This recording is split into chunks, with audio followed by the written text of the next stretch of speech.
Carmike, Regal, AMC, and Cinemark. And we have about 50% of the movie theaters and auditoriums across the country between the four of us. Which is a strong. Very strong. You've got what, nearly 2,900 screens right now, right? We've got just under 3,000, right? Okay. And let me give you some background on it. The industry that we're in is a fairly mature industry. Attendance is not growing from year to year more than very low single digits. And in some years it actually will decrease in low single digit percentages over the prior year, and in some it will increase. A lot of it depends on the movie product and the movie slate and people's perception of the quality of movies, but suffice it to say it's a very mature industry with very limited growth prospects organically. Having said that, when you have well in excess of 600 businesses that are involved in a mature industry, the absolute natural evolution of an industry is to consolidate. And the benefit of consolidation in a mature industry is that an awful lot of general and administrative costs can be wrung out. You only need one CEO. If you have two companies come together, you don't need two CFOs. So we changed the direction of the company on how it was led. Basically management, but we paid attention to things like broken air conditioners and broken seats and broken urinals and cleanliness of staff and friendliness of staff and the knowledge of staff. We did a lot of internal training. We spent a lot of money on repairs and maintenance. We gulped hard. We shut some unprofitable theaters. We paid down over $100 million in debt. And got our balance sheet in order, got our physical plant in order, and began to share training and best practices, and attempted to make theater managers business owners, at least in their minds, so that they would take better care of the physical plant. What does it take, as far as mindset, from a CEO to be a turnaround artist, a turnaround specialist? Yeah, first you got to believe. You just have to believe that it can be done. And when I walk out of my office, the attitude I have pervades the organization. And it's not because I'm a dynamic personality, it's just because of the position that I hold. If I'm down in the dumps and upset about the movie slate, everybody who works for me is down in the dumps and upset about the movie slate. And that can become, almost overnight, a death spiral. The reverse is also true. A little bit of positive attitude, belief in yourself as a manager. And you got to keep in mind, Chuck, our theater managers, generally in their 20s, generally the first job they've ever had was working in a movie theater, and they've kind of grown up as a part-timer, graduated from high school, in some cases college, and began working full-time for us. And when I go visit a theater, the first thing I do is make sure that the theater manager knows that we in corporate are support. We are not their bosses, we're support for them. We want them to be profitable, and we're there to support their needs. If they have a popcorn popper that's not working, we can't sell popcorn. If they have an air conditioner that's not working, the patrons will go in, they'll sit in the auditorium, and they will immediately ask for a refund. We can't control the quality of the product. We cannot control how good a movie is perceived to be, nor can we change the rating system on movies, nor can we edit movies. But we can make sure that the experience, the movie-going experience, is top-notch.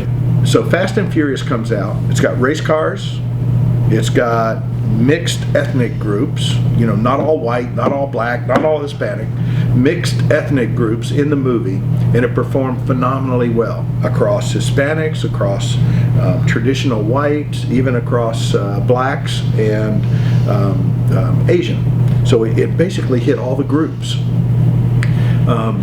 Immediately after it was a success, other studios started making movies similar to it. We did one, as you know, within the past 2 years, right on our bridge here, looking out my window. So that kind of movie is a hit. everybody wants to do it. Because we're steeped in tradition and superstition, studios have a belief.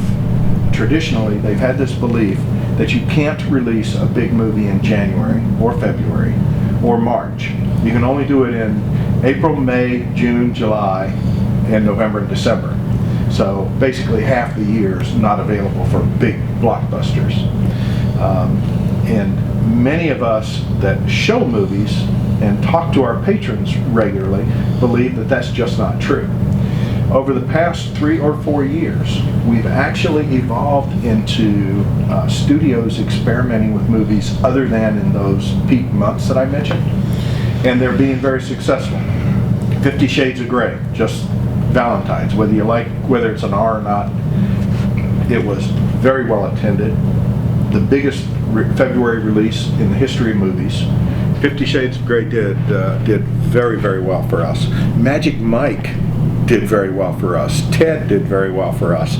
I didn't see Ted. There's funny. There's some. It's if not a contradiction, it's certainly a paradox. But you would think that in Carmike markets, it would basically be family markets. You would also think that companies like Cinemark, which has a high concentration in Utah, which is fairly Mormon, again, religious based thing, would not do well with movies like 50 Shades or Magic Mike or that kind of thing. Truth of the matter is, people are people across America, and they are American first, and they like to be entertained. And so 50 Shades did quite well for us. I must say though, I did get some hate mail. Why would I show a movie like that? Why would I make a movie like that? Some people think we make movies at Carmike, but we don't. Nor do we have any editorial or creative rights to them. When you screened 50 Shades of Grey, did you know it was going to be a hit? Yes. A lot of the producers, a lot of the directors like to be on the creative cutting edge. So you either have a great sequel or you have a cutting edge thing. And people like movies that are good for family, good, wholesome type movies. Big Hero 6, Despicable Me, Minions, those kind of movies And play you like very what well. the people like. And I like my audiences being happy. I love to see the artsy things. Yeah. They don't generally make a lot of money for the industry, but I like seeing them because I like the creative stuff. But I think we've bent a little more toward the R or very heavy PG-13. We need to get back to the regular PG and G type movies. They play very well. People love them, and they make a lot of money. So we ought to be doing them more. And the other thing is, there are 12 months in the year. We ought to have 12 months of movies. Good movies. In the age of Netflix, iPads, all that stuff, Yeah. and movie rental places died Yeah. out. Why? I love going to the movie theater. Yeah. Why do movie theaters still? Why do they still exist? Why do people still go to them? Yeah, the experience, the shared communal experience of watching a movie on an 80-foot wide screen or a 60-foot wide screen is unmatchable, even in home theater. It's unmatchable. The sound systems that we have are unmatchable, unless you're, Bill Gates or somebody that is the very, very wealthy. Even in your home theater system, the sound system cannot match what we do. So the experience itself is unrepeatable and unmatchable. So people like to go to movies, and one of the things that I'm asked often about home versus movie theaters and whether I'm worried about Netflix or Redbox, I am not. And the reason is very simple. Redbox actually is a feeder organization to us. You go rent a movie, and it might be Fast and Furious 1, 2, 3, 4, or 5, or 6, and you're going to, I promise you, if you watch any of those, you're going to be first in line on April 2nd when that movie comes out in my movie theater, because you can't rent it on Redbox until 3 to 4 months later. And moviegoers, movie people, they're movie addicts, and I am too. If I see a movie at home, I'm itching to go to the movie on Friday night. And I see over 100 movies a year, new movies a year. And I'm still itching to go to the movie theater on a Friday night.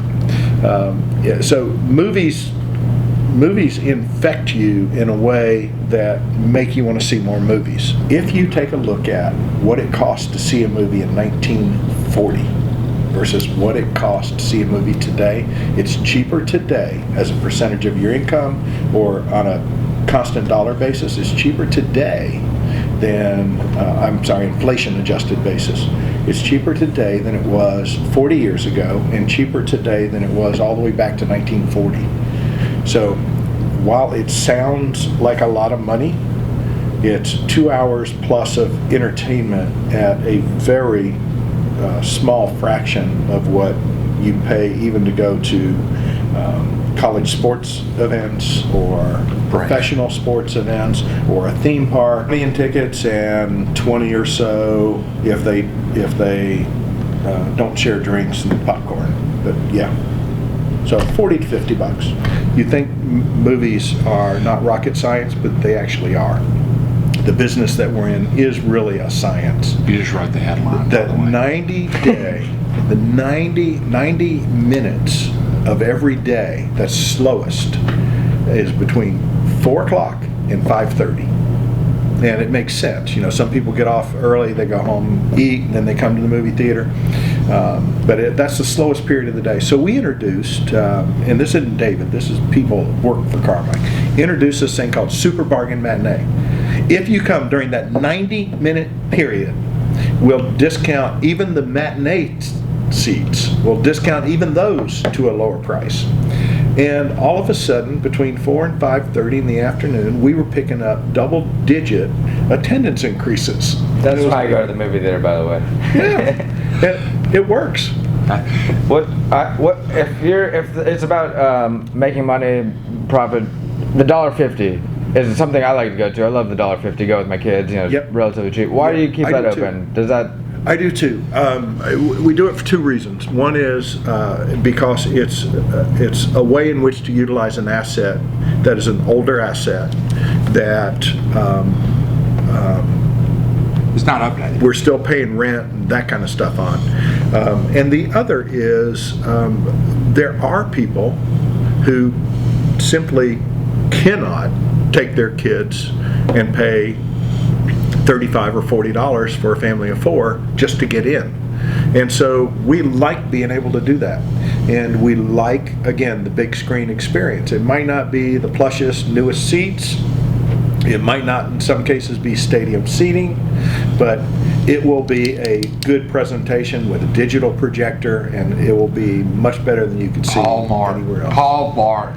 Mall cop. I mean that's what it is.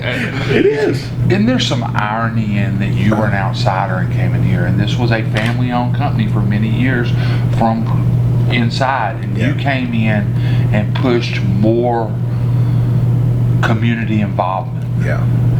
Yeah, and the family that started this business is a good family. It's a good, wholesome family. It's a good community family, and you know, Mr. Patrick's name is on buildings here. So it was at one time a great corporate citizen led by a great individual, and frankly, I think through a whole host of things, it just lost its way. And sometimes an outsider can see that much better than you can if you're in it day in and day out. And I actually think I was very fortunate coming in as an outsider. Said, you know, I see Mr. Patrick's name. You know, what happened? And it's like, well, you know, we had bad results. We went into Chapter 11. We got to tighten our belts. You know, we can't afford to do these things, and so people get myopic and internally focused, and they forget. Bunker mentality. They lose, bunker mentality. They lose their way, and I think that's one of the reasons why it was so. Looking in hindsight, it feels like it was so easy for Carmike to become successful. I got to tell you, some of these gray hairs they weren't here when I arrived. I get so it. it was a little bit of work.